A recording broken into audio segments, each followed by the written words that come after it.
3. Welcome to Drinking Bros, presented by GhostBed.com. Yeah, welcome to Drinkin' Bros. Kids, if you're watching on YouTube, we've just raided your house. We're inside of it. We are living with you. We are going through all your shit. Welcome to the show, kids. We got a special guest here today. We got Guantanamo Bay, BAE, on the show here today. Yes, sir. I am excited to tell you guys about all the things that are going on in my life, like dislocating my shoulder in an unfortunate ass-eating incident. Really? Yeah. All right. Fantastic. Well, I can't wait to get to that, obviously. Yeah. We got a little bigger story than that, though. Well, not really. Just a tad, you know? You think it's bigger than ass-eating, yes or no? Well, we're out of season right now, so that kind of amplifies the injury. You're right. I would say. When was the month and date that this took place? Yeah, a little over a month ago. Yeah. Whoa. A month ago? Yeah. Oh, you're way out of fucking season, bro. I mean, that's like, you should be fined for that. Well, yeah. You don't need ass in July. Did you get a permit or a card, like a tag, ass-eating tag? No, I didn't. I've been selling them. Why didn't you tell me? I mean... Why were you eating ass in July? I mean, that's the worst month you could possibly do it. And were you in Texas? No, I was in Las Vegas. Oh, God, even worse. What was it, 120? It's a dry heat, though. It was, it was in a shower. It was in a shower, so... All right. If it's in a shower, I think that's allowed. But if you guys were out for the day, just kind of walking through Vegas. No, you should never just eat ass when you've been out for the day, even if it's sub-zero temperatures outside, because that's disgusting. It depends. No, it doesn't. In the Midwest, it does, dude. If it's cold outside, nothing's getting in there. You're good. No. I mean, it was in a shower, guys. I mean, come on. We're washing everything off. Like, I mean, and if you guys had seen this thing, I mean, I'm pretty sure even without a card, like, you would have been fined just for not doing it. What was the race of the woman? White.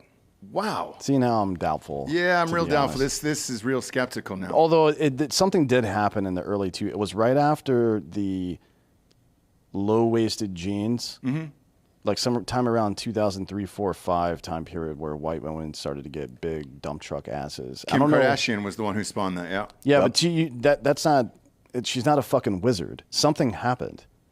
I don't think it did. Maybe it's like the fucking wizardry. Maybe it's a CrossFit gym girl meme. Yeah, girls started to squat. Yeah, no, go back to a 90s movie. I was watching a bunch of 90s movies the other day. Yep. American Psycho, right? Yeah. And, I mean, flattest things you've ever seen. Yeah. And they were celebrating that. Oh, 100%. It's true. And then your taste changes after seeing all of it. I started to like fatter asses later on in life.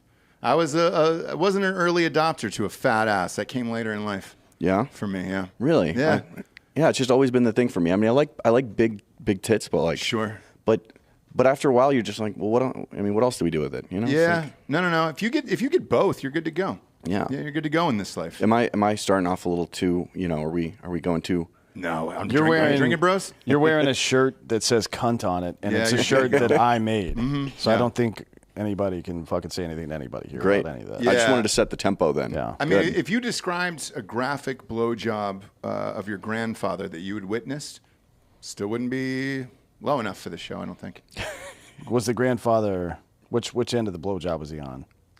Man or Because woman, yeah. it matters, to be honest. Like, if I saw an old dude getting his dick sucked in a strip club by a stripper, I'd be like, man, Jesus Christ. But if I saw an old dude sucking a dude's dick in an alley behind like a fucking 7-Eleven, now I've got a problem. Sure. And it's just because what brought him to that?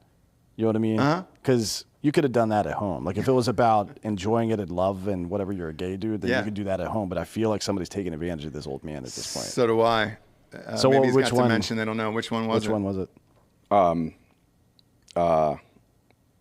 Now you seem shell-shocked today. Yeah. Okay? Well, he's thinking about it in his head, and he's picturing. How many dicks did your grandfather suck? I don't. I think it's. I mean, I would assume it's 0. Ballpark it. Yeah, well, over under 14. I don't even know him, but I know we all you hope know. that. The one on my mom's side, maybe he did a couple. He was kind of a piece of shit. Right. But what was his profession? Did he work at Kohl's?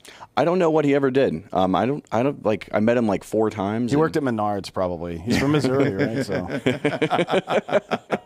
Somebody's got to do it. Somebody does have to do it.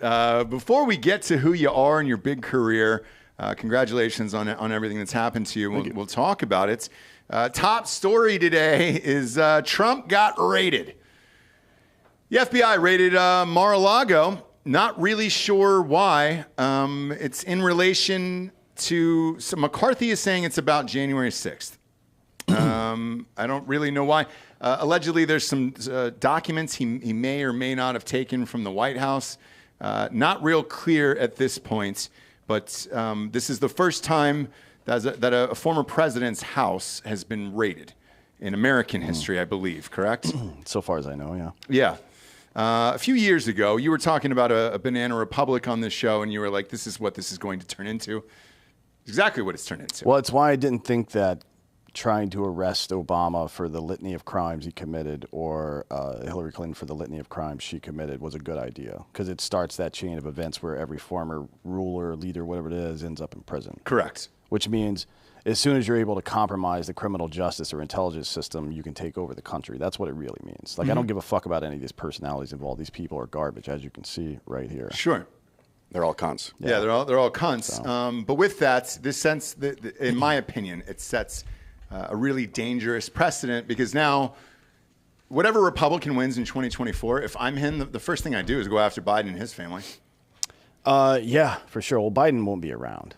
If he is, he'll be in an assisted living somewhere. So what the fuck are you going to do, raid his nursing home? You're going to have to wheel him out of there. Like, I'll take every pound of cream of wheat out of that place right now. All of his Werthers. Every fucking ounce of farina that exists. Farina is what cream of wheat is, by the way.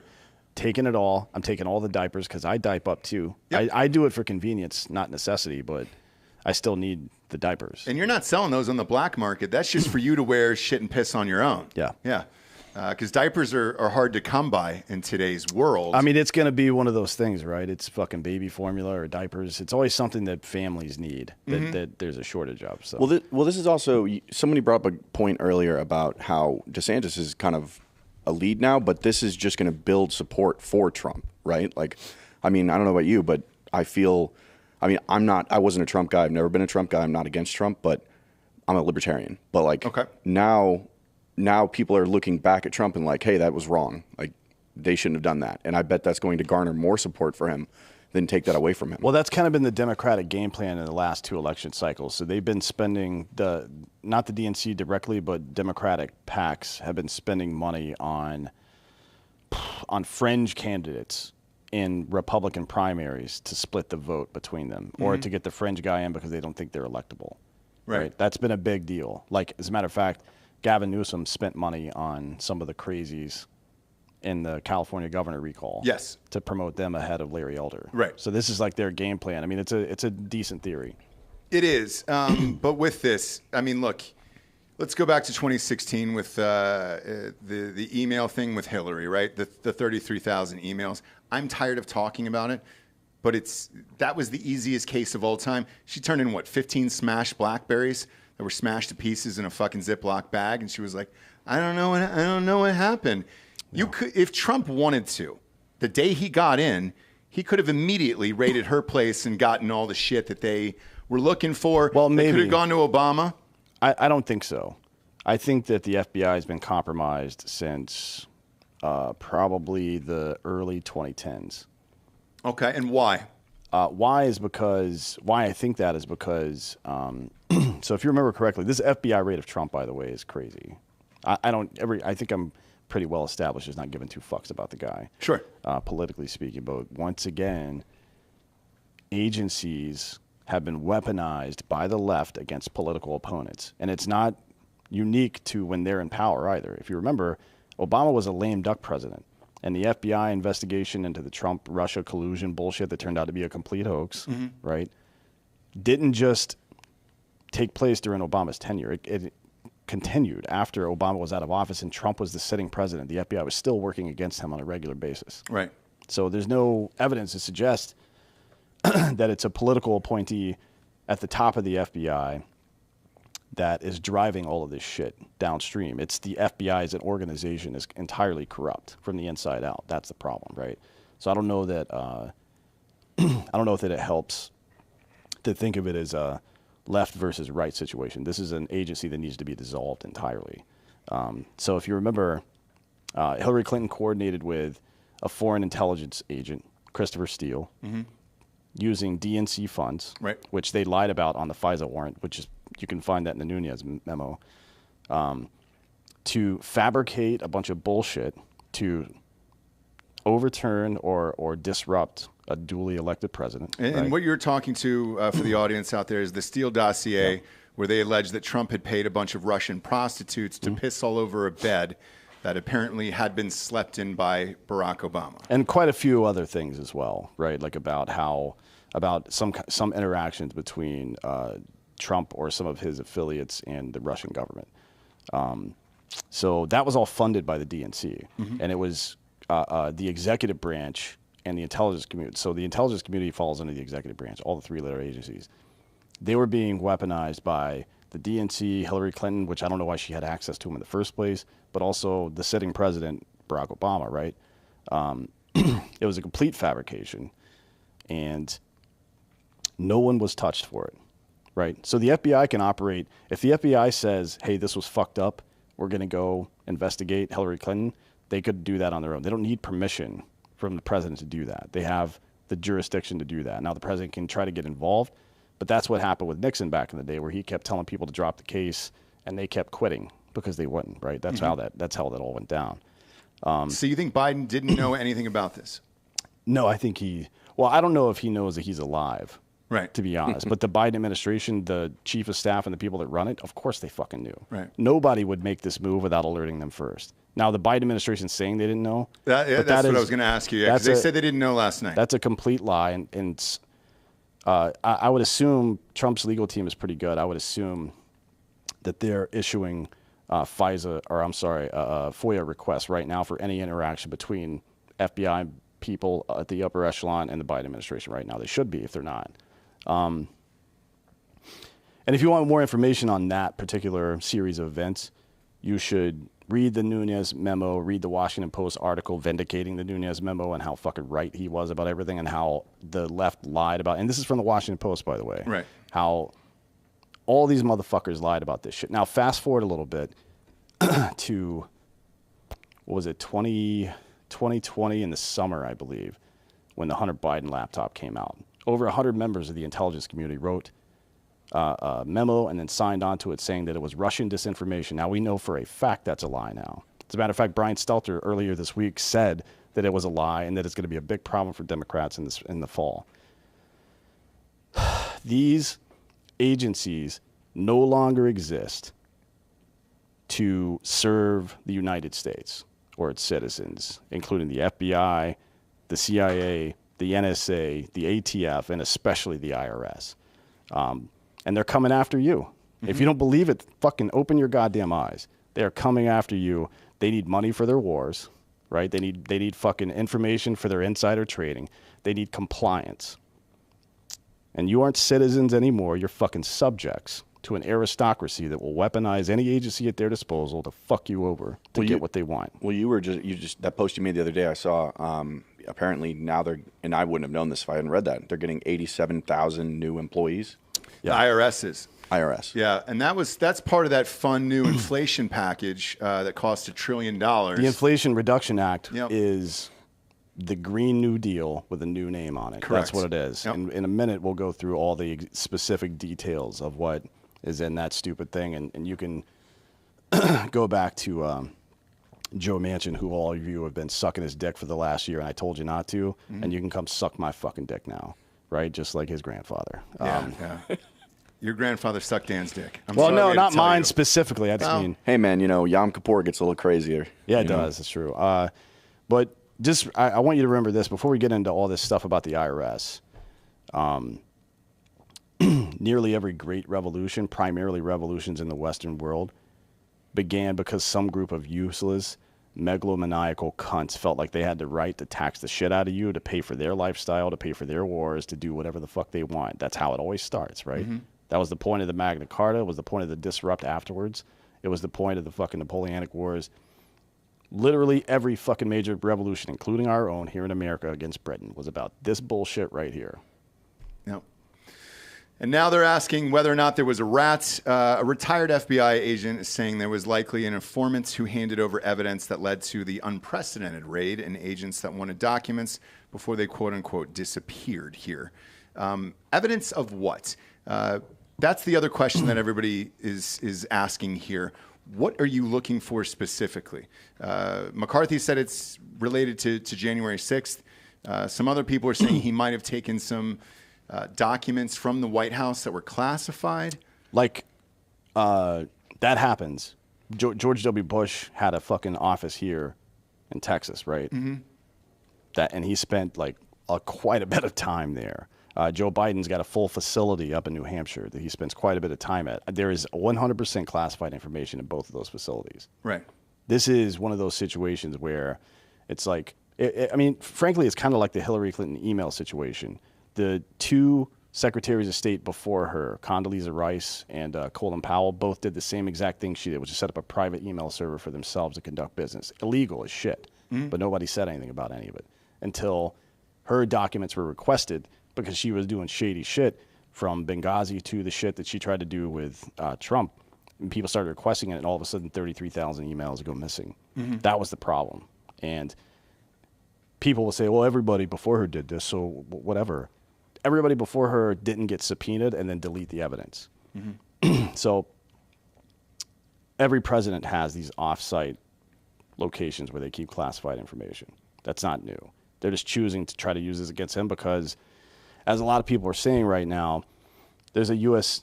code, I think it's 20 or 18. I don't remember if it's 18 or 20, but it's there's some obscure rule where you can't run for federal office if you've been caught mishandling classified information. Right. That's what they're trying to do here, to be honest. Or maybe his theory is right, and they're just trying to pump this up to get Trump more of a groundswell because they think that it'll divide the Republican Party. Well, that's also possible. Well, I actually didn't even, maybe I misspoke a little bit because my thought was they're so disconnected from reality that they think that this is a good idea, right? Like they think it, because, you know, look at 2016, like they thought they were so smart, they pushed Trump to the top, and then he won.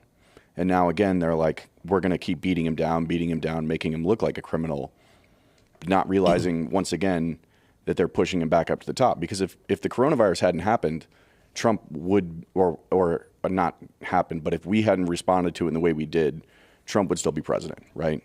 I think most people agree with that. I don't know if that's... Yeah, look, the economy was rolling. All of his policies seemed to be working. Whether or not you were turned off by his tweets or his speeches remains to be seen because, you know, you lost the white female middle-class voters, allegedly. You mean the women that show up to comedy clubs and get offended on purpose? The same ones. Yeah, they shouldn't be voting then. Same yeah. ones. Well, so because of that, because he didn't win the second time, because they were pulling the same playbook, right? I don't think they learned their lesson. They would have learned if he had won again, and then they would have changed the playbook. But I think they're still working off the same playbook because they thought, oh, we won last time, when the only reason they won last time was because they shut down the country and, you know, just made everyone miserable. Yeah, I mean, look, there's two schools of thought to this because the Democrats were gaining momentum with the abortion shit and everything else, and it appeared like they had momentum going into midterms. Now, I still think they're going to lose on that. Nate Silver disagrees. He's got it at 70. Well, he hasn't been right since 2012, so exactly. He needs to calm down. Exactly, but with that, in my opinion, I think you killed your momentum by going after a president at his house 2 years after he's out of office. And now you gave the guy ammunition. So if he wants to run again, he certainly has all of the things to run on. And I don't think that's the smartest idea at all. Now, the other school of thought is this happened in Florida. You do have to get the warrants and everything else. We were talking about it before the show started. Somebody said it was one of Trump's appointed judges. I don't know if that's true or not. Yeah. We'll get into that. Yeah, and because the other part of this is, all right, did DeSantis know? He's the governor of Florida. No, they're not going to consult Ron DeSantis before they do something like that. So they don't consult the governor for raiding a president's house? No, a federal judge doesn't report to the governor of the state he's in. Got it. Okay. The guy's name is Bruce Reinhardt, by the way, and he was a U.S. attorney in Florida before, and around 10 years ago, he quit his job as a U.S. attorney to go serve on the defense team for Jeffrey Epstein. Okay. So that's fun. Yeah.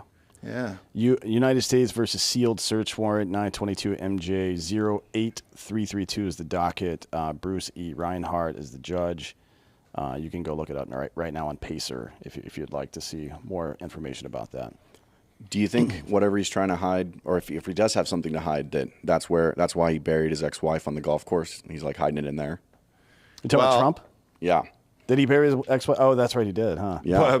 I will say this, though, because that was brought up today. It's not an Indian burial ground. People don't care about digging up white ladies. That's my new conspiracy theory. I know you guys like conspiracy theories, so that's mine. They did wait until he went up to New York, up there, and because they just buried her a couple weeks ago. So he was not at the residence, like the residency when this happened. He was out of town, and they specifically waited for him to be out of town. They were worried about a confrontation if he was in there with some of the people that may have worked underneath him, and what would have happened in that case. Well, I can tell you what happened if they show up at my house. Yeah. Tell us. Yeah, we're going to get into a fucking fight. Yeah, man, this is bizarre. I really don't know what's going on.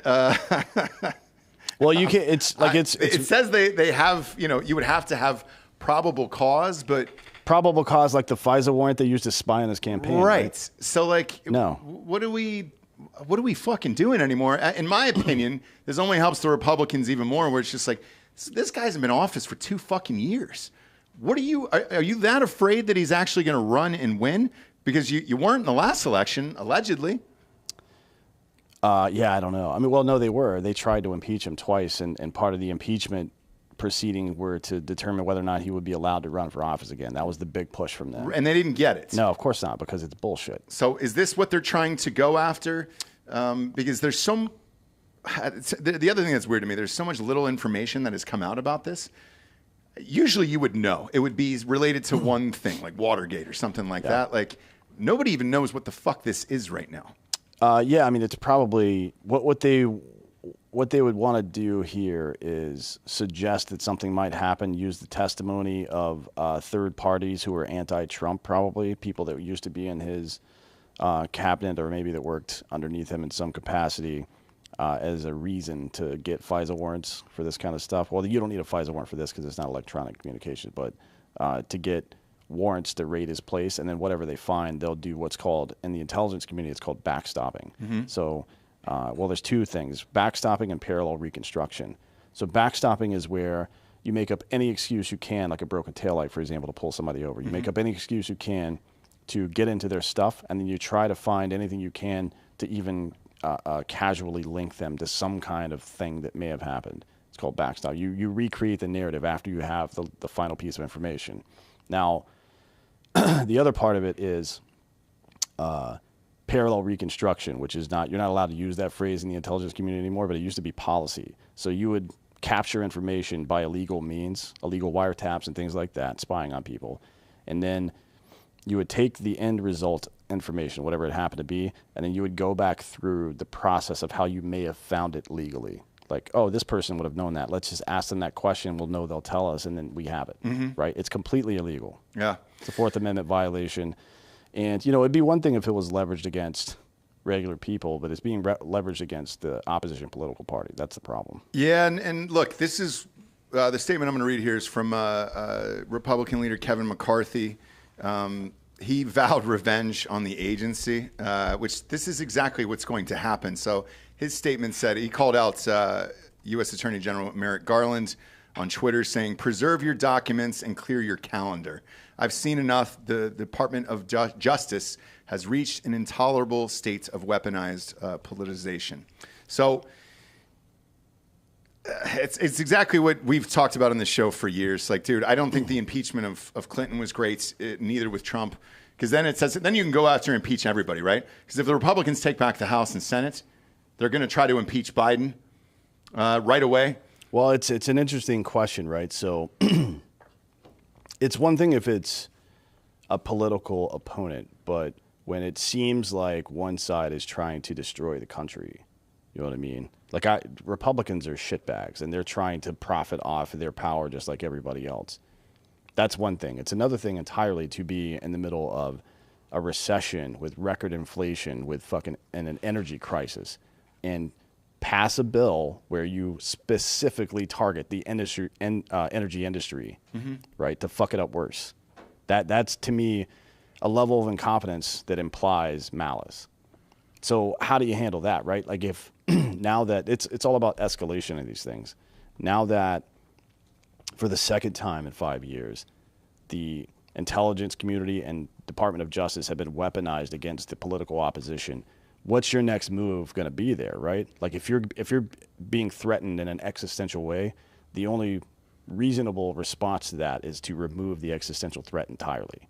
This is what happens at the end of governance. Yeah, right. Basically. Well, it's like you said too. We're normalizing the idea that you can just go and raid the former president's house, right? And right now they're doing it to Trump, right? And we talk about like the FBI is, right now seems to be more for the Democrats. But what happens when 10 years from now it's for the Republicans, and now every single president is getting raided, and it's like you said, it's a banana republic, and everyone's getting impeached, everyone's getting raided every single time they do their 4 to 8 years. Yeah, because the easiest one is Hunter, right? We've already seen the entire laptop shit. We did a whole fucking show on it, for Christ's sakes. And then all the emails back and forth and how the big guy's getting 10% and all that shit. That's enough to go after him if you wanted to. Whoever the Republican is that wins the presidency in 24 will immediately be able to go to that. And that's the easiest one because we've all seen that shit. The Steele dossier and everything else that's going on, we haven't seen any of it. And nobody's been able to confirm anything. And like, if you're going after a president right now, say what it is. What are you guys looking for exactly that would ease the minds of most Americans? Because we know the country's divided and it's 50-50, right? But at least if you're going after the president, say, hey, we were looking for some shit on January 6th. We got a tip that it was in there. We had the probable cause to go in and everything else. Now it's just kind of a mystery, and it looks like Trump's been raided for no reason. I would have released it if I were them, but hey, what the fuck? And then on top of what you were saying about this Inflation Reduction Act here, what is it? Close to $1 trillion, $360 billion is in energy and climate change programs. Why don't you do ads first, and then I'll start raging on this. Sure, because what the fuck does that have to do with inflation?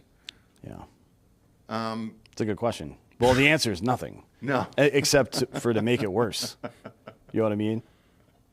But what the fuck is going on, dude? First and foremost, ghostbed.com/drinking bros, kids. Like Dan said, we're in a recession. Ghostbed's got your back. They get a 60-month pay-as-you-go program. No interest there if you have just decent credit, like Delco credit. You're good to go and get that 60-month pay-as-you-go program. So at the end of your checkouts, all the things that you get, you can sign up for that, and it'll take it down to about $25 a month, no matter what you're getting across the board there. If you're getting a new mattress, pillows, sheets, adjustable base, whatever it is, you type in the promo code Drinkin' Bros. That's going to give you 30% off. And then you put it in that 60-month pay-as-you-go program, you're good to go. And if you want the bundle package, it's 40% off. It's the adjustable base and the mattress combined together for one evening of pure magic or a lifetime. I've had that bed for 3 years, for Christ's sakes. It works amazing. I'm not getting a new one anytime soon either. They've made it indestructible. The thing's amazing. 50% off the 3D Matrix mattress there. Keanu Reeves will deliver that to your house. He said it a million times. This is one of those days where I'm ahead of myself. My tongue's going too fast today because I feel it, dude. The rage inside of me today is too much. I mean, it's at a breaking point where I'm like, we're all fucked here in this country. Did you feel like Paul Revere when you told us that we're in a recession because no one else will say it? No. Like you are Paul Revere. I'm better than Paul like, Revere. Yeah. I feel bad. I'm better. Paul Revere is fake news. Paul Revere is fake news anyways.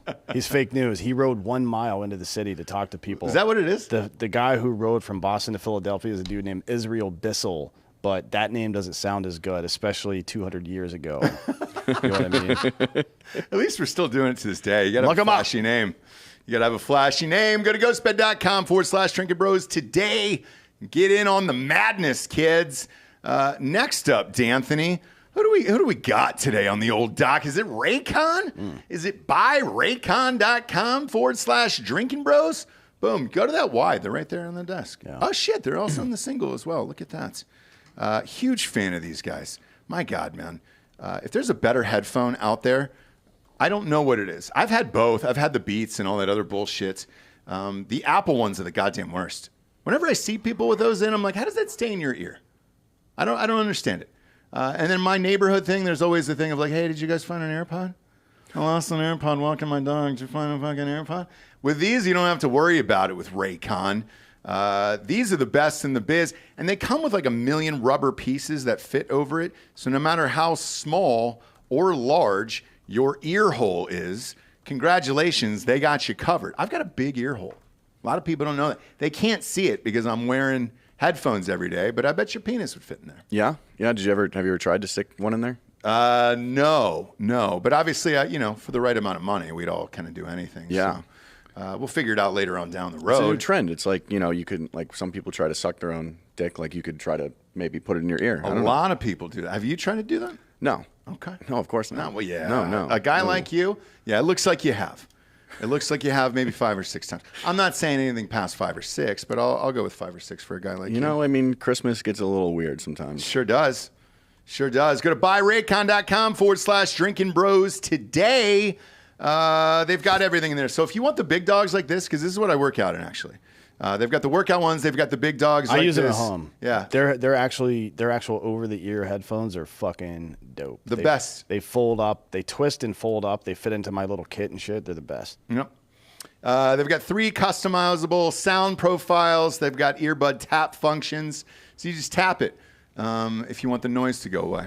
Well, noise canceling on the right ear, you hold it for like 2 seconds, I think, and it does noise canceling, or it'll switch back to awareness mode, which is where there's an external mic where you can hear what's going on around you at the same time, based on old Peltor technology. Yeah, guns. These guys are fucking doing it, dude. Raycon gives you 8 hours of playtime, 32 hours of battery life, and the best thing is they're literally just half the price. I don't think I've ever ordered from them, and they were over $100 ever. No. Well, when I buy 2 pair, it's like 140, I think, total. But they give you a deal on that, though, too. Yep. Yeah, go to buyraycon.com/drinking bros today and get 15% off your Raycon order. That is buyraycon.com/drinking bros to score 15% off at buyraycon.com/drinking bros. Huge fan of these guys. Last but not least, hardafseltzer.com. 8% seltzers. You guys are slamming them today. Well, I think his is empty. Is it? Is it gone? Grab it on. I mean, yeah. Help yourself. All right. Help yourself, dude. That's the type of show we're on. If you're wondering why the fridge is empty, everybody who comes here just drinks the shit out of this. Yeah, blame it on everybody else because we never drink. Us too. But, dude, there was some listeners in on Friday? They got fucking rocked. Yeah, there was like 2 separate groups, and each one of them had one woman, but one of them had 2 dudes, and I don't know what happened after the show, but I'm pretty sure they all got pregnant. I don't either, man, but people were getting wasted. What'd you think of those things? I'm going to tell you, these things go down super smooth. I know. And when you guys were talking about the grandpa thing, it hit me so hard for a second that I was like, whoa.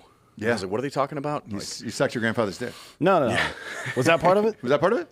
Roll the tape back. Yeah, we're going to have to find that. I think he said he sucked his grandfather's dick. We'll clip that out. Yeah, we'll clip it. It's fine. Don't worry about it. We'll use it as a promo video for you. Yeah. Oh, great. That's exactly what I want people to know. Yeah, 8% seltzers. We're live in Tennessee, so we don't ship to Tennessee anymore. Bob, we're in 69 locations. No, that is not a joke, just an awesome coincidence. Should we end there at 69 in every single state? Maybe. Maybe we should, and that would be fun. But we're everywhere down there. Murfreesboro, Nashville, Knoxville, Memphis, Clarksville, Chattanooga, Knoxville, Hendersonville, Cleveland. Yeah, don't forget Cleveland, I'm not going to Tennessee. sleep on Cleveland, Tennessee. We're in all the stores there. So if you're in Kentucky or Georgia, just drive up. Get them for regular price. If you're like the rest of us dummies, or Western you North get Carolina. Shipped. Yeah, Western North Carolina. Hop on over the border. Close. Go to Knoxville. Yeah. It's about I think Cleveland, Tennessee is about 6.5 hours away from Fort Bragg, if I'm not mistaken. Is it really? Yeah, Which drive. is, you get them super cheap. Technically, that's outside of your pass window, but just don't get pulled over. Yeah. But again, if you're like the rest of us dummies, go to hardafseltzer.com. Get them shipped right to your house. We only ship by the case. because we fucking party, and all you guys should party. The OG flavors are still there. We're running the new cans on September 19th, actually, with the new flavors. So get them before they're gone, and they are almost gone. To be honest with you, we keep taking calls with investors and shit like that because these are out. New flavors will be in, and every cent that you order online goes back to opening up a new state, which we have a new state opening up in 3 to 4 weeks. Let's get to the Inflation Reduction Act, Anthony. This thing looks like a pile of shit. It's the Green New Deal. Yeah. And they just changed the name and kept all the stuff. Like all the worst parts of the Green New Deal, too. So I'm just going to go down a list of the worst parts of this. Please do. Can we start with the 87,000 IRS? No, that's at the end. Really? Yeah. That's at the top of mine. It's the worst thing, but I'm not doing it in order of worstness. Okay. Like I'm going to hit the energy stuff. I didn't know if it was like college football, where we start with 25 and go to 1, you know? Yeah.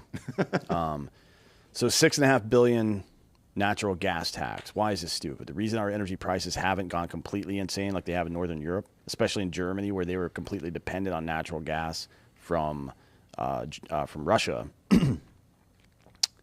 They shut down. They had 6 nuclear power plants left in 2020. They shut down 3 of them. And they're planning on shutting down the other 3 by the end of this year. I don't know if they'll be able to because of the Russia situation. But what they did was put their fucking dick and balls in Russia's mouth and just waited for them to bite. Mm-hmm. You know what I mean? Not a great idea.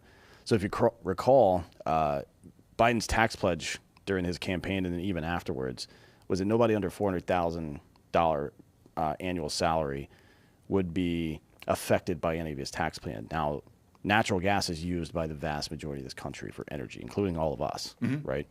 So it affects literally everybody. And experts say this is going to create a 17% increase in natural gas costs for families. Great.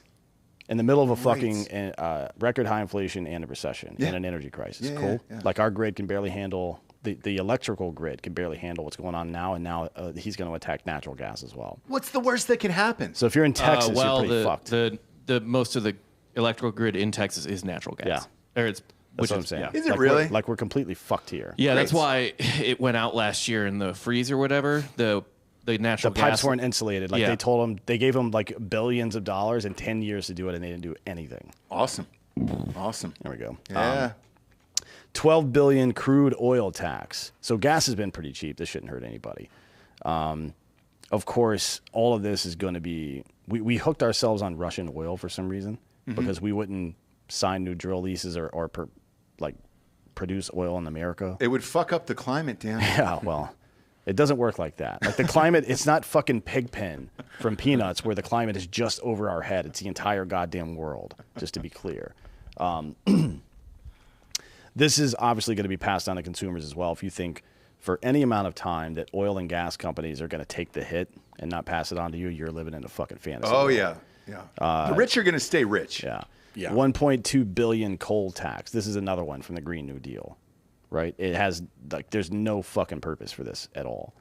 Now we'll move on to some of the financial stuff. So 15% corporate alt minimum tax. Experts say this is going to reduce the GDP by about 0.1% per year and kill about 30,000 jobs per year. The top industries affected by this are coal, which is going to get double butt fucked because of this. They're going to get a 7.2% tax hike, which they're going to pass on to you in the form of a 10% increase in price, right? Primarily butt fucks poor people who most people who rely on coal for energy production are in the lower middle and lower class. So that's good. Now on to your retirement. 124 billion stock tax that targets 401ks specifically. Your nest egg. About 60% of Americans are going to lose money on this deal. You already lost money, right? So Brittany's got a 401k and she's lost about 20% of it already. Sure. Because of inflation and fucking And what will this do to people's 401ks? They're going to lose 20% of it. Okay, and why is Basically. that? It's a tax? Yes. It's a tax. It's essentially a tax on unrealized gains. Great. Which is not even technically legal, I don't think. 52 billion income tax hike on mid-sized and family businesses. That's all of us. Yes. So anybody that if you're at home right now and you own your own business and it's not just a hobby where you're making like $10,000 a year or something, this affects you. It's gonna broaden the definition of what taxable income is. Great. So Looking forward to this that. whole thing about it doesn't touch the middle class. If you make under 400,000, it's not going to touch you. Wrong. All right. Now we get to the IRS. $80 billion for 87,000 new IRS agents. Democrats suggest this will increase tax revenue by $124 billion annually. So they're going to make about $44 billion on the deal, I guess, from an $80 billion investment. The bill spends 14 times more money for enforcement, for audits on small businesses than for taxpayer services like answering the phone and helping people do their taxes. Yeah. The $80 billion increase of the IRS budget is 6 times more than what they currently spend. We're increasing the budget of the IRS by 6 times. And $47 billion of that is for enforcement, for audits. Great. Well, don't worry. They said it's only going to be for billionaires. They're going to. Okay. Well, let's get to that. So they have said that it's only to audit the super rich. There's 724 billionaires in the United States. And they hired 87,000 people. Yeah. They're coming for you. Yeah, motherfucker. Elon Musk covered this he was on Joe Rogan, and he was like, there's an entire unit for billionaires. Yeah. Like they've already got that covered. Like those people aren't for millionaires or billionaires. They're for you. They're for you, yeah. Yeah. I just went through an audit. Yep. It was it's awful. Went through for about 5 months, and they said it was completely at random. They were going to check some items from 2019. So I just finished with it now, and it was small stuff like that. It was carpet that was destroyed in a hurricane in a fridge. They wanted to know where that came from, windowsills, and then paint. A painter I had hired. I had the receipts for it and everything else, and then they were like, you know what, we're going to keep digging. Now, in the meantime, this cost me $3,000 to hire a CPA to fucking do this. Now, it's my own CPA, but he still has to fucking charge me because he's doing about 5 months worth of work, and they're asking for all this shit. And then it came down to one residual check from House of the Dead 2. If you're a fan of it, then you're the only one out there because it's a horrific film. Me and Theo Rossi from Sons of Anarchy were great, though, in it as fraternity guys, if you enjoy his work. And it was a check that I hadn't cashed.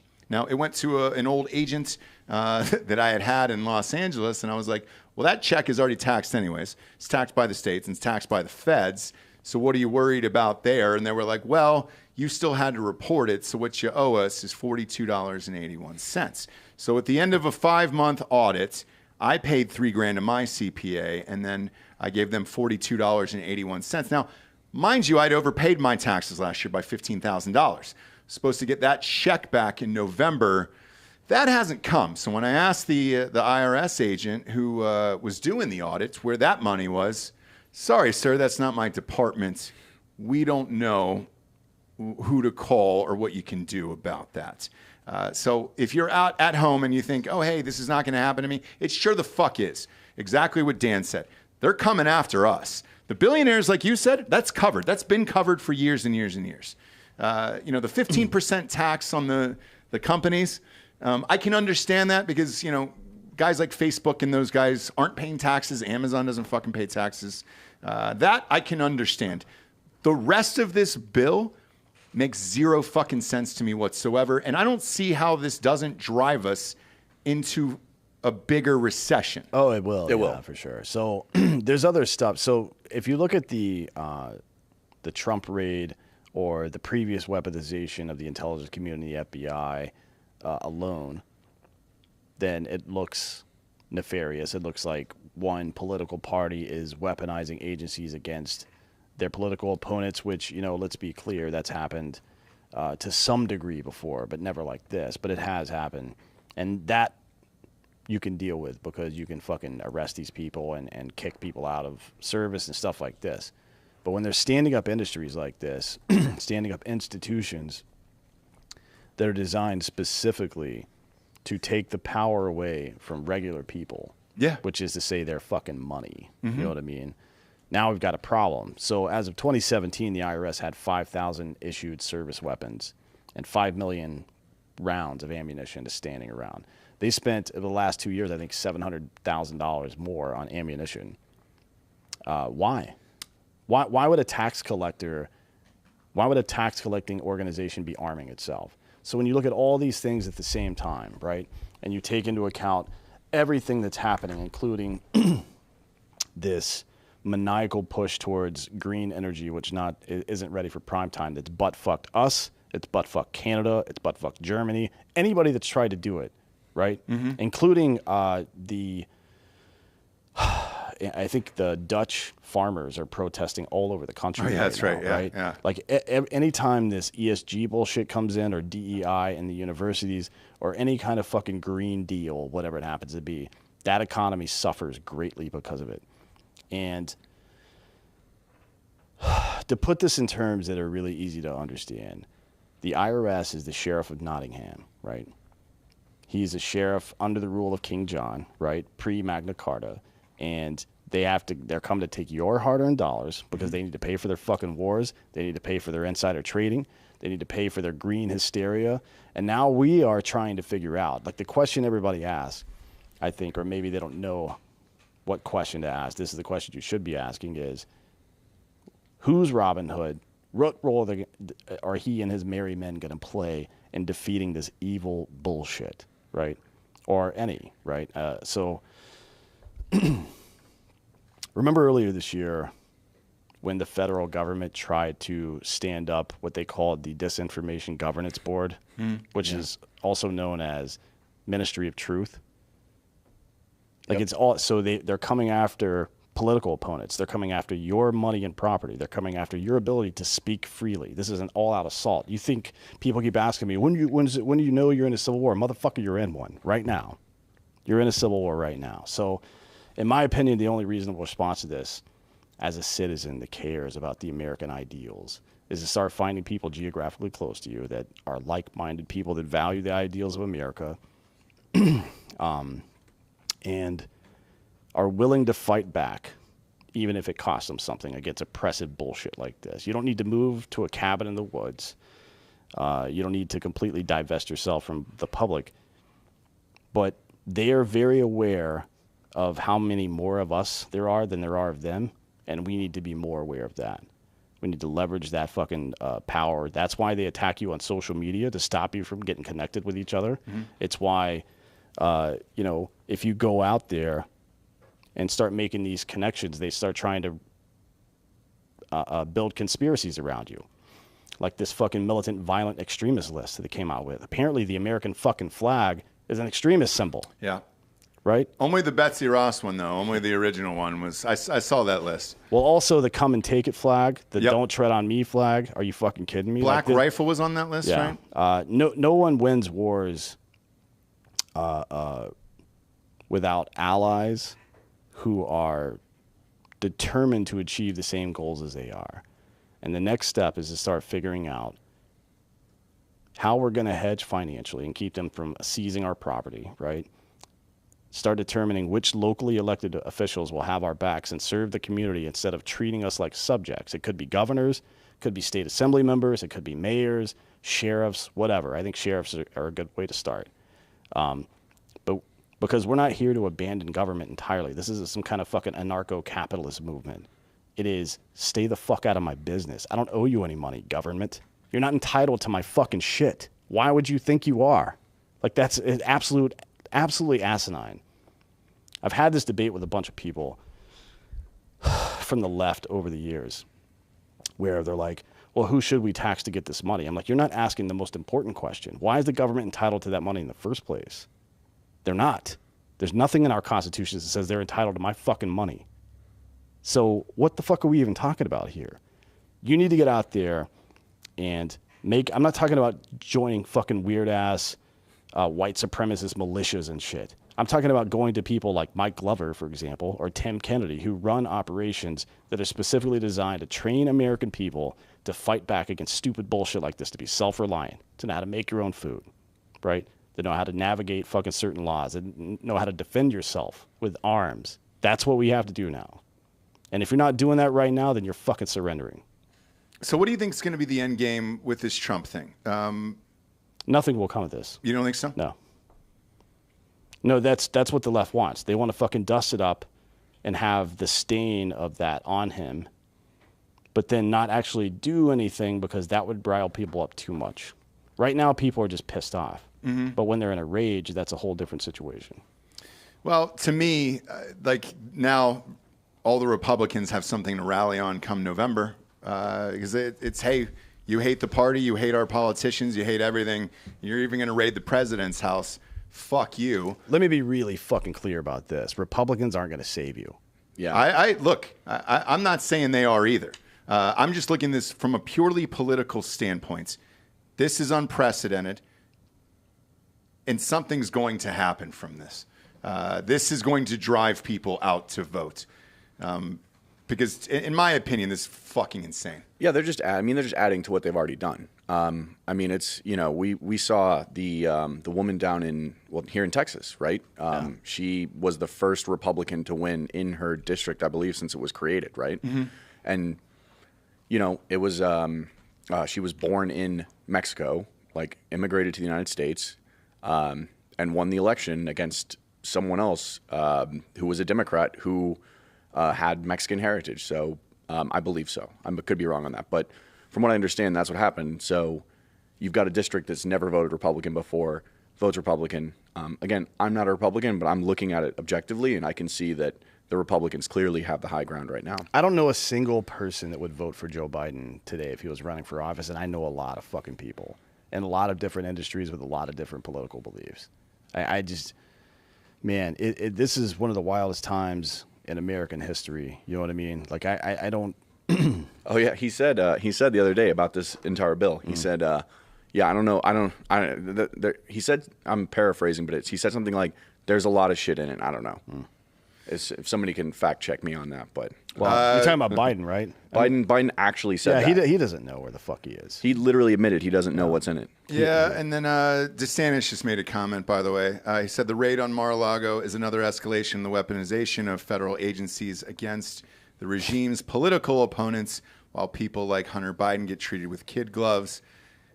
Well, whoever's in there, they're going after the next person. That's real fucking cute from Ron DeSantis. How about you fucking do something instead of tweeting about it, asshole?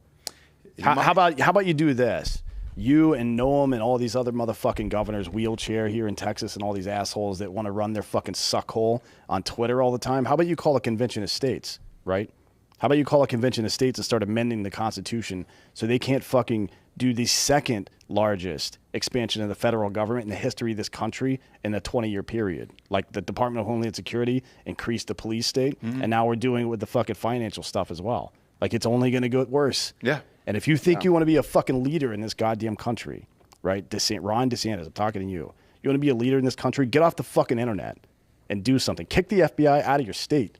Have state police go to FBI headquarters and arrest them and kick them out of your fucking state. How about that? If you got these big brass balls, you want to talk shit on the fucking internet, you're the governor of the state. You have the authority to do that. The federal government doesn't have the authority to be there. He actually might, though. No, he's not going to do shit. It fucking took down Disney. Well, a more important question: can we get Hunter Biden on here to like drink and chat with us? Oh, look, we've said numerous times, if you're going to party with the president's kid, it's him. Yeah, like that's the one. I mean, well, stock technically, the fridge. It would have been George W. Bush when HW was president for me. Does he do enough hard drugs though? Yeah, he seemed like he was a heavy guy. For him, it was booze and cocaine. I don't want to smoke fucking crack. Yeah, he was doing coke. His nickname in college was Gin and Tonic. Yeah, that's a fun guy. He like George Did W. they call Bush. him G&T or just Gin and Tonic? You got to think they switched it up. Probably G&T. Yeah. Yeah. But he was Skull and Bones. I don't know. How. Oh, he was Skull and Bones, and he saw some shit then. All right. He got arrested for drunk driving back in the day. Like, do you know how? Do you know? That was impossible in the 70s. Oh my God! I think it was 79. Yeah, like you would How do Anne you- Heche and drive through a fucking house to do it. Who knows how he did that? I bet if you look it up, this is a fucking total blind guess. I bet he drove into a fucking house. He drove into somebody's front yard for sure. Did he really? I think so. That would be my guess. That's in the 70s. That's kind of the only way to do it, where it was just like, all right, fuck. Did he drive into somebody's house, Bob? He was arrested for driving under the influence near his family's summer home in Kennebunkport, Maine. Yeah. It just says he admitted guilt, was fined $150, and had his driver's license briefly suspended. Let me see if I can find more about it. So, yeah, I'm going to guess it's a house or a front yard. That's what I'm going to go with. So, which president of all the presidents would you want to party with? Teddy Roosevelt. Teddy Roosevelt. Yeah. TR for sure. I mean, it could have been Thomas Jefferson, but that whole raping his own slaves thing kind of rubs me the wrong way. Yeah. And if you don't know, Dan's always been against rape before it was trending. Oh yeah. Yeah, and slavery. And slavery, yeah. Well, most slavery. Yeah. He was very outspoken about it. Wow. It's a man ahead of his time. Yeah. Sure is. Sure is. Yeah, this is wild times we're living in. We'll see what shakes out of all of this. What are we, fucking 3 months away from midterms now at this point? So we'll see. Really fucking bizarre. My mom was the one who actually told me about this last night. I was driving home and she tweeted it to me. I didn't believe it. I thought she had read something crazy or talked to a crazy aunt or something like that. And I looked it up when I got home and I was like, oh shit, I can't believe this is real. How do you think this affects? So the headline like a week ago, I guess probably like a week ago, was that Trump wanted to announce his candidacy again in September. Right. How do you think this possibly affects that timeline if it was legit? Well, let's say he does. I mean, this certainly gives him the fucking ammo to definitely announce it and say, hey, I was wronged and they want us all out of here and they're trying to take down the country and it's a banana republic. It would be a great time to do it if you're him. To my understanding, though, what I heard was he was going to wait until after midterms to see how that shook out. So I'm not really sure. Whereas DeSantis, I heard behind the scenes is taking a more traditional approach to it, like most elections. Because certainly if Trump came out before midterms, that would be the earliest that I can remember. Can you remember somebody earlier? Usually you're just kind of dabbling in donors. Usually it's like about that. 18 months away from the general election. Yeah, that would be super early, but who knows? It wouldn't shock me if he does a rally or something this weekend and really riles up the base and everything. But we'll see. But if there's anybody running for president from the Republican side, and they're stated like part of their policy initiative isn't to completely dissolve the FBI and the IRS and organizations like this, they're not getting my fucking support. Like we're at the fucking precipice now, my man. Like shit just got real. And this is what DeSantis just said in his statement, by the way. Like he wants to dissolve these agencies, so we'll see. What would that look like if you dissolve the FBI, the CIA, and let's say the IRS? Well, the IRS is actually already unconstitutional. They had to amend the Constitution to allow for a federal tax. Like the government used to get all of their money through tariffs, right? Until in the 1910s, I believe it was. And this is you can fact check me on this. Originally, it was going to be a 1% tax on. Or it was going to be a tax on the top 1% of earners, and then the next year it applied to every single American. So, well, that's how it always goes, right? It's first they came for the socialists, and I wasn't a socialist, so I didn't say anything. And then they came for the trade unions, and I wasn't a trade union, so I didn't say anything. Then they came for the Jews, and I wasn't a Jew, so I didn't say anything. Then they came for me, and there was no one left to say anything. Right. That's how it works. Yep. They chip you off one piece at a fucking time, over time. And everyone's like, well, it's not me, so I don't care. Yeah, and so it would have to go back to the way the federal government used to get their money, which is tariffs, right? That does make importing goods more expensive, but that also incentivizes Domestic production. Yeah. Exactly. So you're incentivizing domestic production, and you're making foreign goods more expensive. I mean, one of the arguments that I keep hearing is that, oh, you're in a fucking red state, Texas, which in most red states take more in federal dollars than they spend in federal tax. Like, okay, cool. I guess they need to spend less fucking money. Yeah. What the fuck? Did you just say to me? Like, fuck you, dude. You're not entitled to my shit. Well, I just drove down here, and they're always talking about how they need the money for the roads.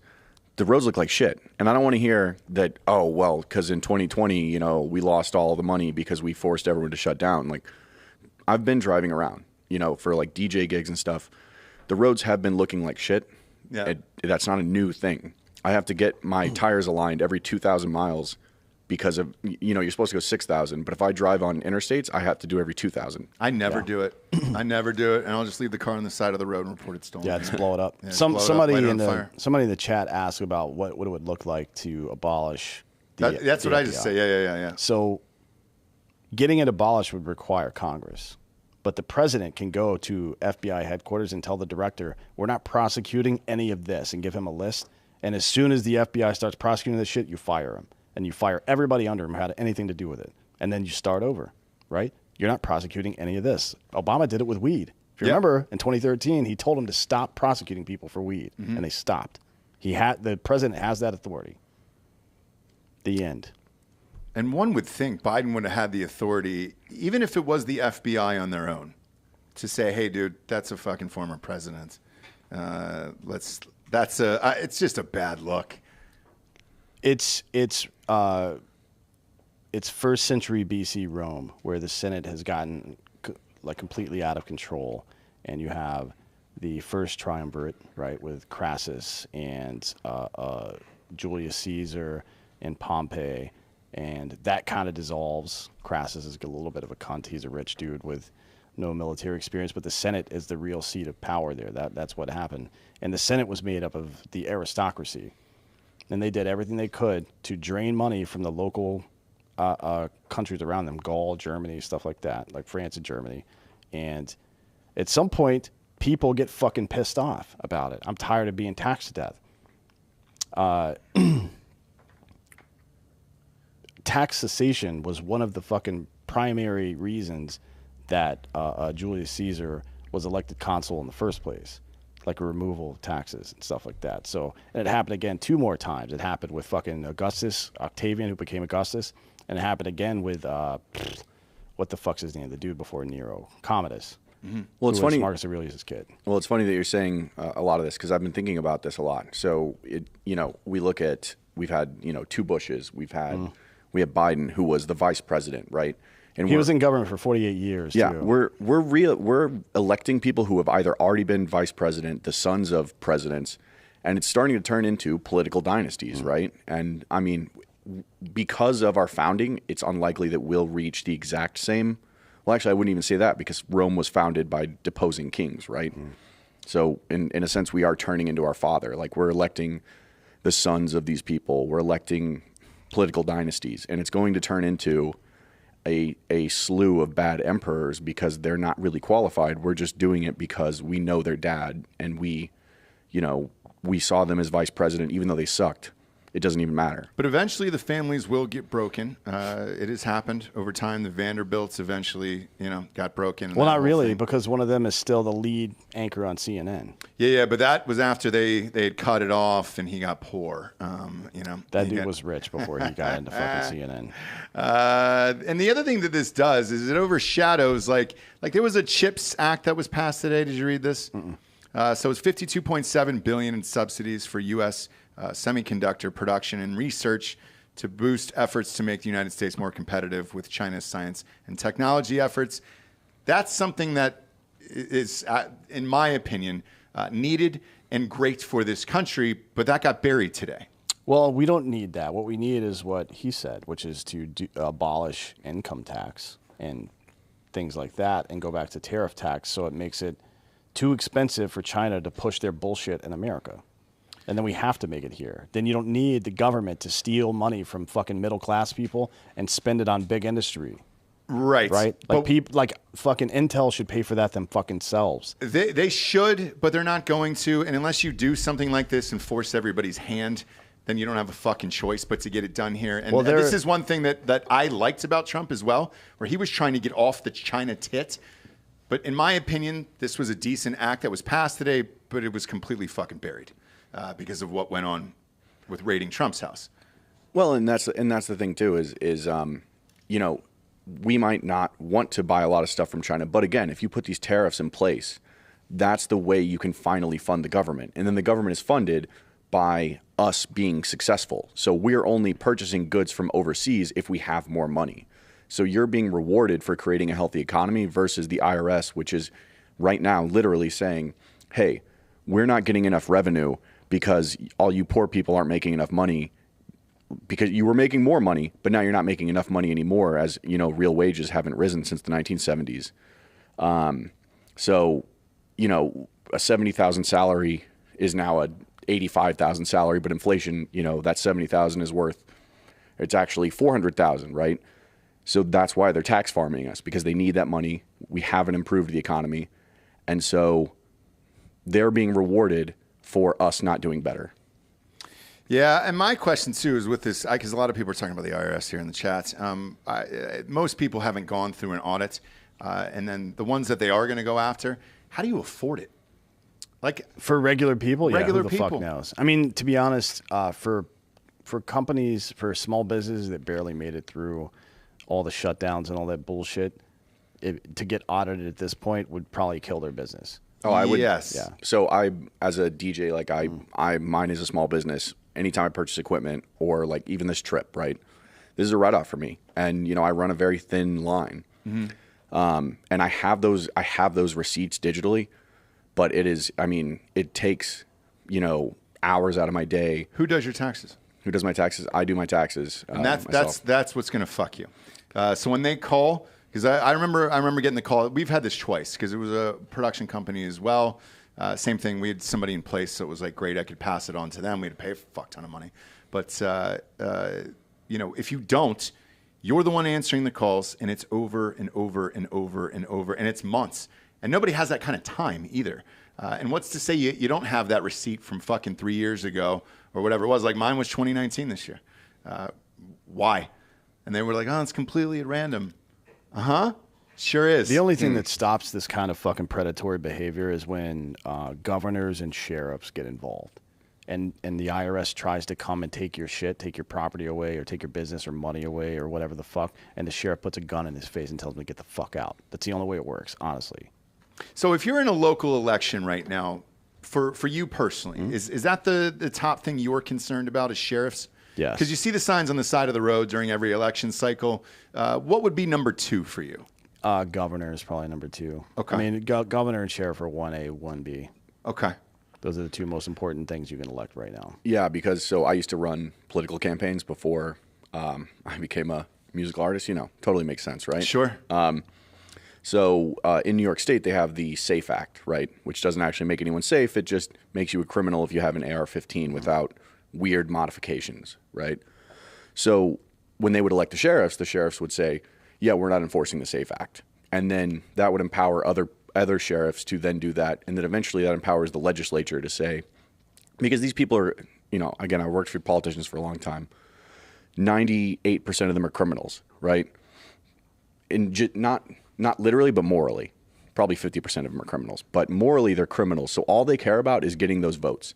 So when they start to see that those votes, for example, with the abortion thing, right? In Oklahoma, just abortion won 60-40, right? So they're keeping it in the state constitution.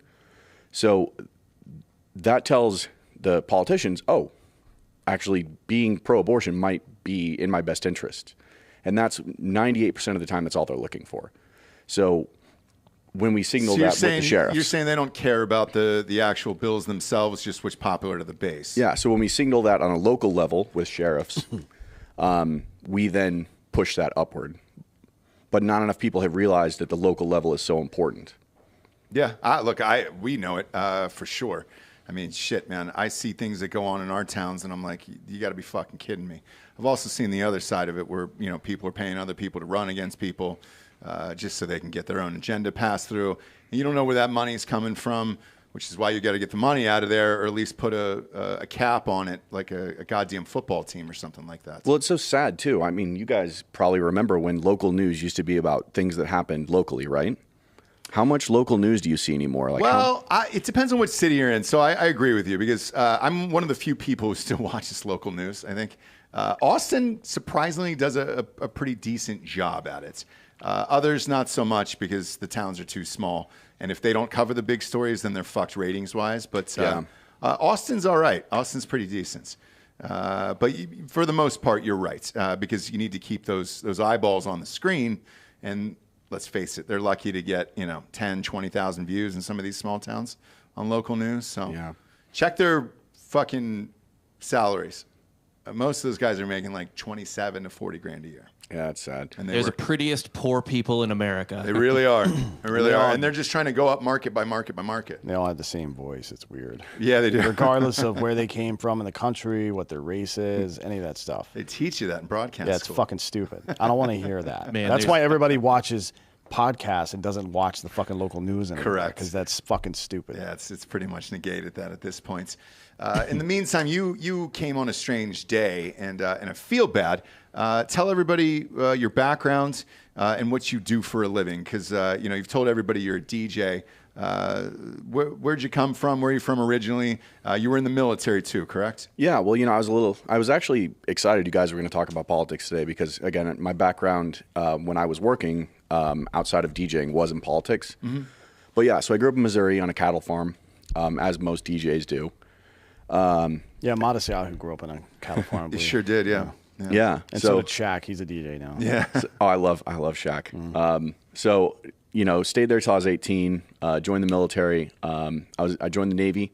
Mm-hmm. No joke. I joined the Navy because I didn't want to have anything to do with the war on terror.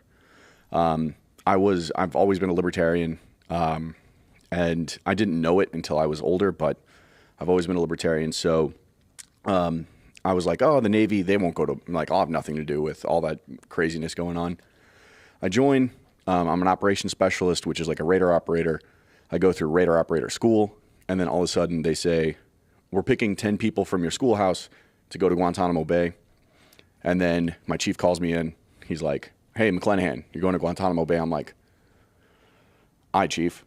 Yeah. What are you going to say, right? Like, what are you going to say? So how was it? It looks fun. Guantanamo Bay looks fun if you're not a prisoner. Nice views. There's a breeze, right? I heard the ocean breeze is very nice. Paddle or waterboard. I mean, paddleboarding. Yeah, absolutely, absolutely. What's the difference? Did you take any pictures over there? Yeah, one of you with a cigarette in your mouth, like pointing. Yeah, at the any of those, the fun ones? When you were in Guantanamo Bay? We couldn't take cameras into the camps. They had actual. Somebody did. Yeah. Well, that was Abu Ghraib. That was Abu Ghraib. Yeah. Okay. So I didn't like it until I was on the forced cell extraction team. So that's the FCE. So we would go in and pull the detainees out of their cells when they were, wouldn't shower for 3 months, or we're trying to fight other dudes or whatever. So what do you do with a guy who hasn't showered for 3 months? You throw him in the shower. Yeah, but are you wearing a hazmat suit? How does that work? Well, sometimes hazmat suits is when they cover their walls and shit, or when they do that a lot. One guy drew an American flag and shit. Really? Yeah. I looked at it as, you know what? You drew the American flag. You know what it looks like. So joke's on you, motherfucker. Sure. Mm-hmm. It's good branding. It is. That guy became Jean-Michel Basquiat. I'm kidding.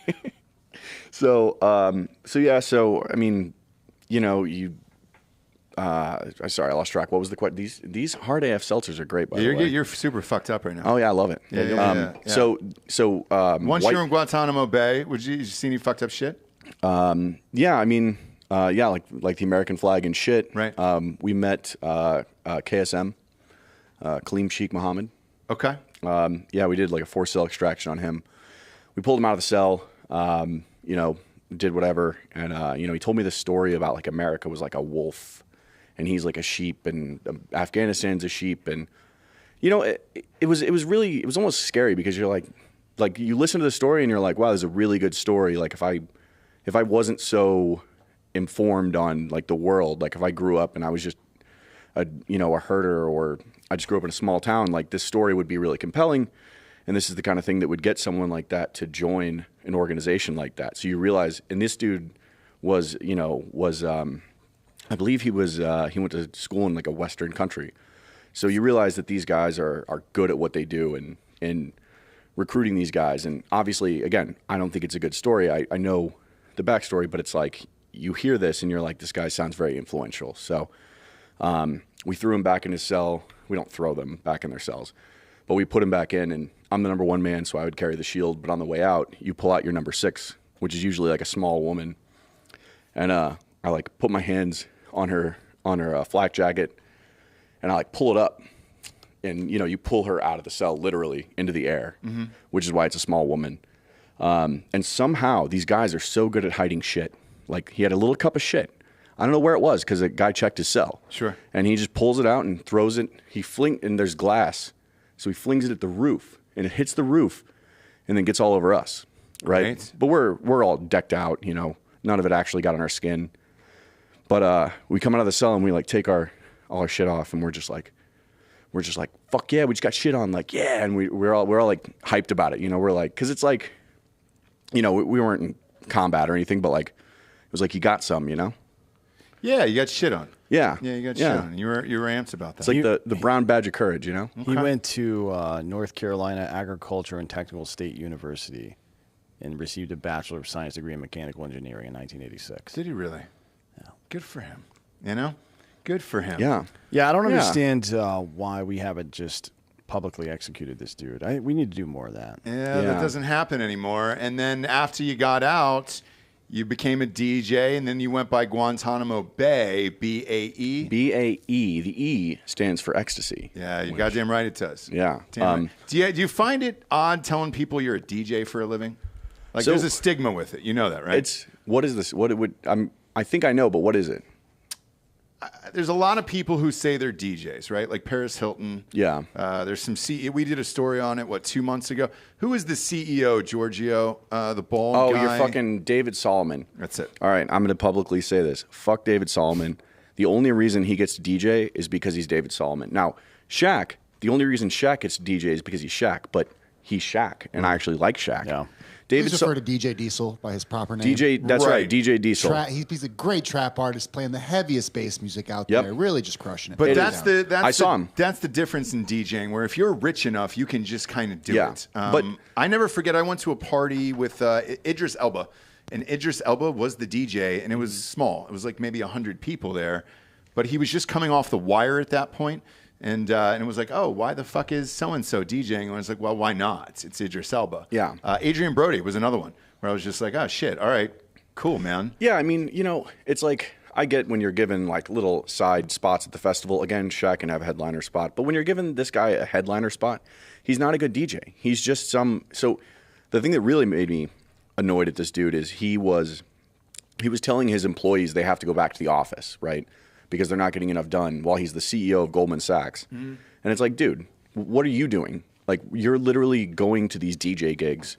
Like, you're not in the office. So how are you telling these people that they have to go back to the office? And that's because these companies, they sign these like 10-year, 100-year sometimes leases in New York City. And now that everyone's work from home, they're still paying for these leases and they're getting tax breaks for these leases. So they need people to go in the office so they can keep getting their tax breaks from New York City. Because if people aren't going to the offices and buying Shake Shack and whatever the hell. Yeah, then they're so out. not to get too much into that. I do like Shake Shack though. I love Shake Shack. I get Big the fan. whatever one with the cherry peppers on it. it's Smoke good. Shack. Yeah. The Smoke Shack, and I get the fucking cheese fries every time. Big fan of Shake Shack. Yeah. So can't get let's- enough of let's Shake not- Shack. So let's not slander a great. No. Shake Shack is Burgers. great. I just meant the reason this guy who acts like being a DJ is all about like creating a good vibe, having fun. You know, like that's your job is literally to do that, right?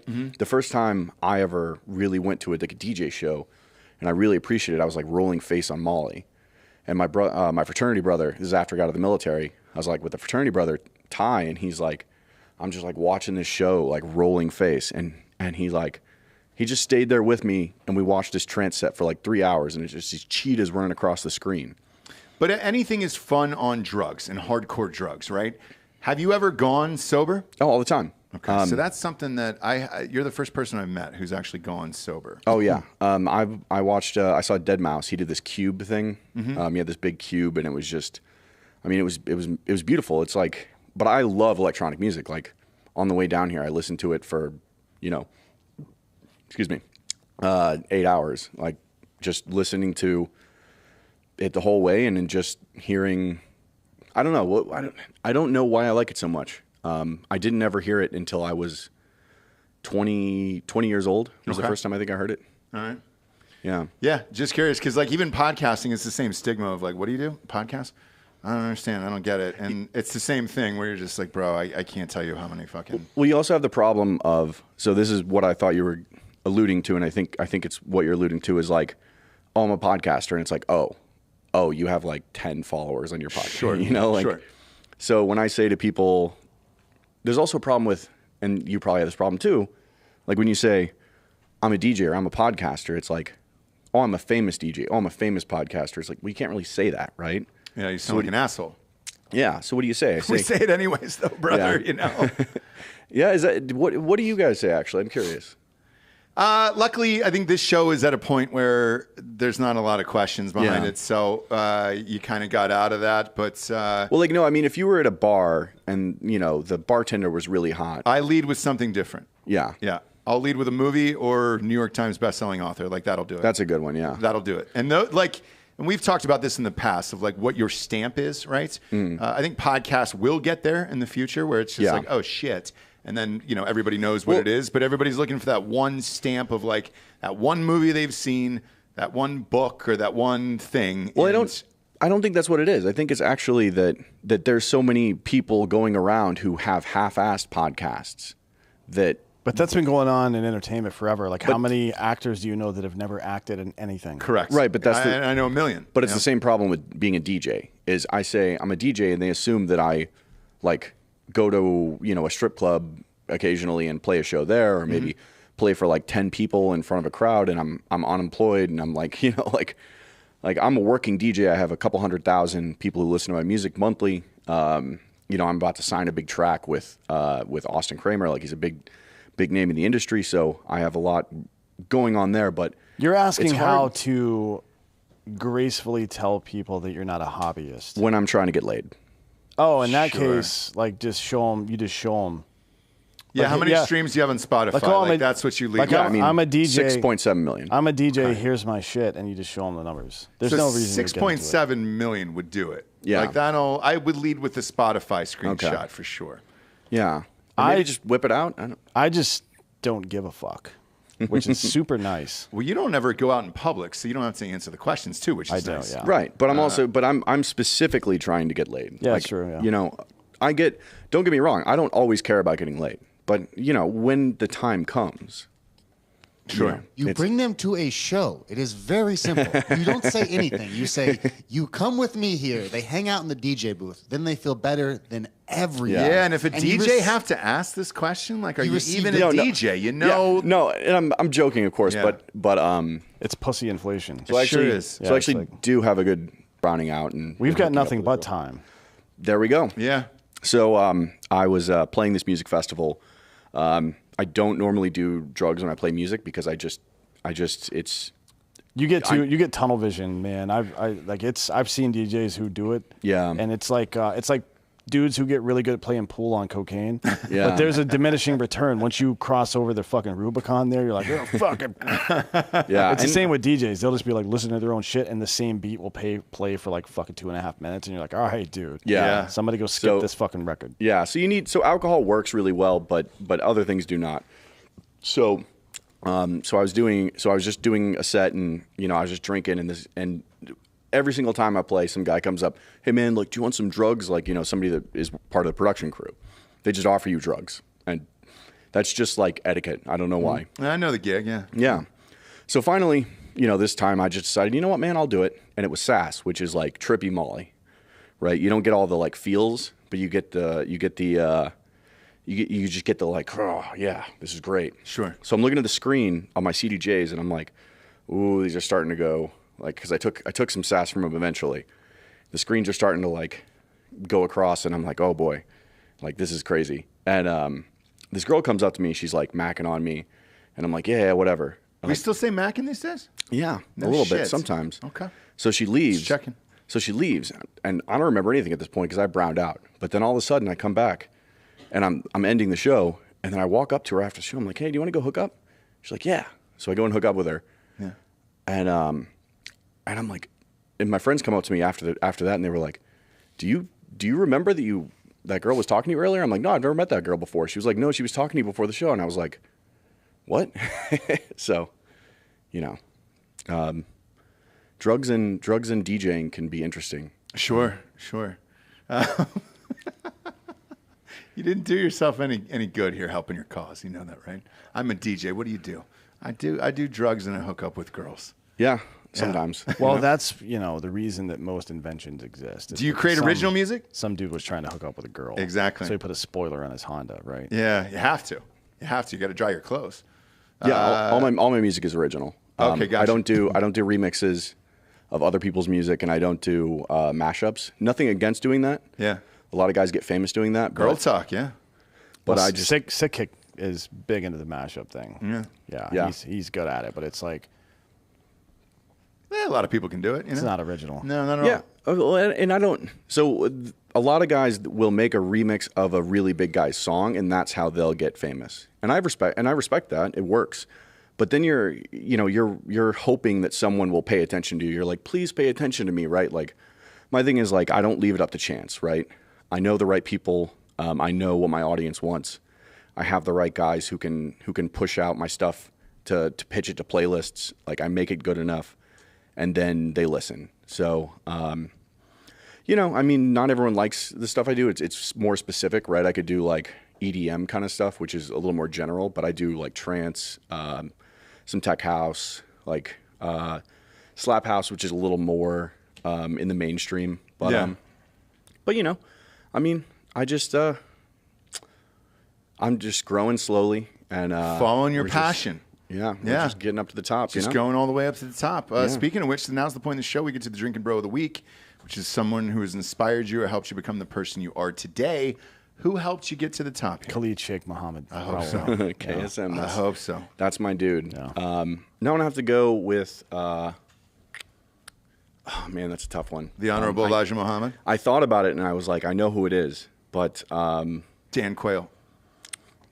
Martha Plimpton. I'm gonna give it to the entire crew of the boys of Zeta Beta Tau at Pace University. They were when I got out of the military. What? Let's fucking go. When I got out of the military, this guy approached me. I can't say anyone's name because they're all married now, and there's like a lot of. They just don't want their names out there. It's a very bad thing situation. Somebody killed a prostitute. Yeah, you guys killed a fucking. It was a Duke lacrosse situation. This guy was a former scout sniper. Came up to me when I was in my undergrad and was like, "Hey man, you were in the military, right?" And I'm like, "Yeah." He's like, "You want to join a fraternity?" I was like, "Sure." Yeah. And I had never done any drugs before, and it went from that to like cocaine, Molly, like gateway shit. Just going to music festivals and getting in bar fights and and in New York City, there was a point where someone threw a keg through a window at a bar in New York, Which happens. Punching out cab windows. I thought you were going to say punching out cats. That's what I said. No. Dude, I was like, you fucking knocked out a cat. Whoa. I've had Okay. enough of these fucking cats. Same, dude. I'd love to knock out a fucking cat. I love Great. cats, but I still would punch one in the hate face. him. I hate him. A good cat would like that you punch it in the face and it would come back and try to attack you. I think so. Have you ever seen a Norwegian forest cat though? No. Those things are like Nope. this big. Don't They're want any huge. of them. I'm not trying to get a fucking lion in my house. I'm not trying to suck my own dick either. Well, And that's what happens when you have that's cats. Just the ear, just into the ear, right? That's definitely not true.